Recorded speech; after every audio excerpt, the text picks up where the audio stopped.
Sa Eastern Visayas, dakong sunog miulbo ganin ang adlaw sa Calbayog City. Babod sa duha ka mga barangay ang napiktuhan sa sunog nga hingpit nga napaong human sa kapinduha ka oras nga pagpakikumpati sa kabumbirohan.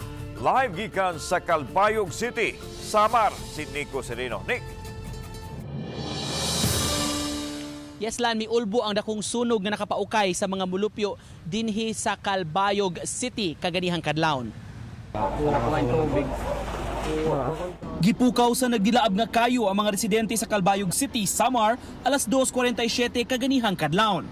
Kay kadaghanan sa mga panimay ginama sa light materials, daling mikatap ang kayo. Gingong nagsugod kini sa usa ka Pinoy-anan sa Purok 3, Barangay Carmen, nga mao sa gisentro sa investigasyon sa kabumbiruhan. Pagkabuntag, kini na ang itsura sa mga Pinoy-anan nga nahimutang sa duha ka mga barangay, Carmen ug Obrero. Labing daghan ang naapektuhan sa Barangay Carmen, kundiin 144 ka mga balay ang totally damaged ug upat ang partially damaged. Samtang 23 ka mga balay ang hingpit nga naugdaw sa may Barangay Obrero ug laing 3 ang partially damaged. Sa talaan sa Calbayog City Fire Station, 206 ka mga pamilya ang apektado ug moabot sa 866 ka mga individual tanan. Moabot og 3 million pesos ang gibilin nga danyos sa maong sunog. Problemado karon ang mga residente sa ilang kapaingnan. Ang uban misalbar kung unsa nalay pwede kapahimuslan. Mahirap na ano lang yung mga gamit. Talaga malaki na apoy. Tsaka wala na akong magawa. Pagising ko, mga anak ko na lang hinawakan ko. Hinawakan ko yung mga anak ko. Kaya ano ko na lang, sinipti ko na lang. Kaya wala na ako na na gamit. Dahil bago pa lang yung bahay ko, 1 million ang gasto. Pagkita ko, paglabas ko, nakita ko may sunog na. Nataranta kami, kaya wala kami nagawa. Lahat ng bahay, ubos. Kaya sana matulungan kami kahit kunti. Okay lang kung kahit kunti lang ibigay. Sa Sports Center sa Calbayog City, kasamtangang gipahimutang ang mga nasunugan. Mauna sab kini ang nagsilbing donation area sa mga buot mo paabot sa ilang hinabang sa mga nabiktima. Di bali manakawan, wag lang yung masunugan. Dahil yung sunog, ano talaga yun. Pero yung manakawan ka, mayroon pang nakatayo pa rin ang bahay. Ganon.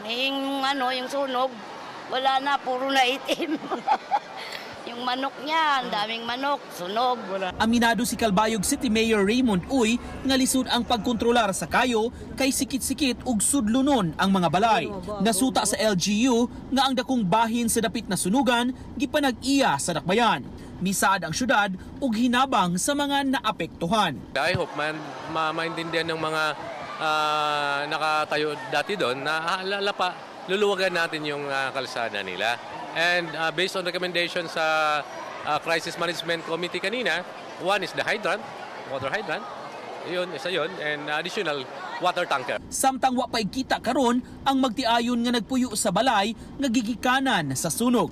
May tabi-tabi nga nag-away ang duha nga mo'y nakaingon sa dakong kayo apan kuhaan pa sila og pamahayag. Actually po, daming curses na naririnig natin. Pero hindi tayo, ang sa amin talagang, yun lang, at large pa kayo ng mag-asawa.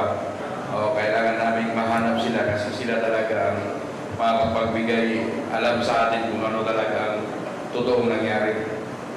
Under investigation pa po tayo. Subay ni nila na nawagan si Mayor Monmon Uy sa katawhan katong mga naapektuhan sa sunog nga mo tuman lang sa unsa may plano ug unsay buhaton sa city government alang kaniya ug sa samang higayon na nawagan sab ni siya sa lain-lain nga mga sektor ingon man mga government agencies kung andam sab sila mohatag og hinabang alang sa mga nabiktima sa dakong sunog dinhi sa Calbayog. Lan? Daghang salamat, Nico Sereno.